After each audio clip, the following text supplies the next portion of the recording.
आणि आता बातमी पालकांना सावध करणारी। खरं तर पालकांनो सावधान, तुम्ही जाहिरात पाहून मुलांचा शाळेत प्रवेश घेत असाल तर ही बातमी तुमच्यासाठी आहे, कारण बोगस शाळांचा सुळसुळाट सध्या समोर आलाय।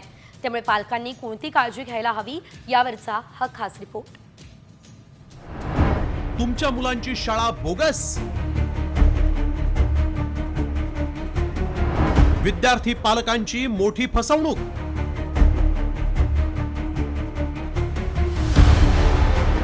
पुण्यामध्ये बोगस शाळेचा पर्दाफाश। पालकांनो, तुम्ही भल्या मोठ्या जाहिराती पाहून मुलांचा त्या शाळेत प्रवेश करत असाल तर सावधान। शिक्षणाचं माहेरघर असलेल्या पुण्यात बोगस शाळांचा सुळसुळाट झालाय। पुण्याच्या हडपसर मधल्या मॅरेथॉन इंटरनॅशनल शाळेकडून विद्यार्थी आणि पालकांची फसवणूक झाल्याचं उघड झालं। माहिती अधिकारात शाळेचा UDIS नंबरच नाही, तर शाळेच्या परवानगीचा GRही बोगस असल्याचं समोर आलं आणि बोगस शाळेचं बिंग फुटलं। प्रवेशावेळेस सांगितलेल्या सुविधा प्रत्यक्षात कधी दिल्याच नसल्यानं मुलांसोबत आमचीही फसवणूक झाल्याचं पालकांनी सांगितलंय।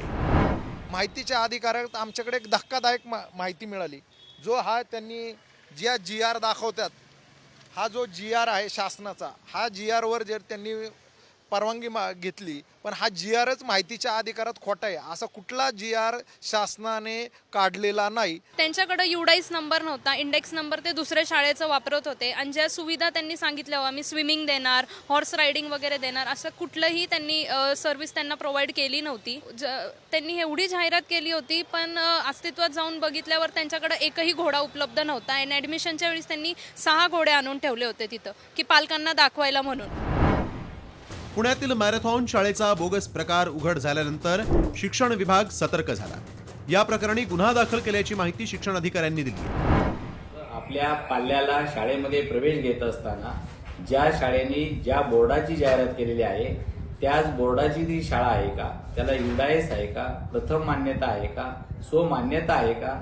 जर कुठल्या शाळेने पालकांची फसवणूक केली, चुकीची माहिती दिली, तर अशा शाळांवर फौजदारी स्वरूपाची कारवाई करण्यात येईल, याची गांभीर्याने दक्षता घेण्यात यावी। यामध्ये शिक्षण अधिकारी असतील, त्याचबरोबर इतर यंत्रणेतील अधिकारी असतील, या बोगस शाळांची चौकशी का करत नाहीत आणि कारवाई झाल्यानंतर या शाळांचं पुढं काय होतं हे समजू शकत नाही। त्यामुळे अनेक संस्था चालक पालकांची मोठ्या प्रमाणावरती फसवणूक करत असतात। पुण्यात याआधीही अनेक बोगस शाळांचं बिंग फुटलंय।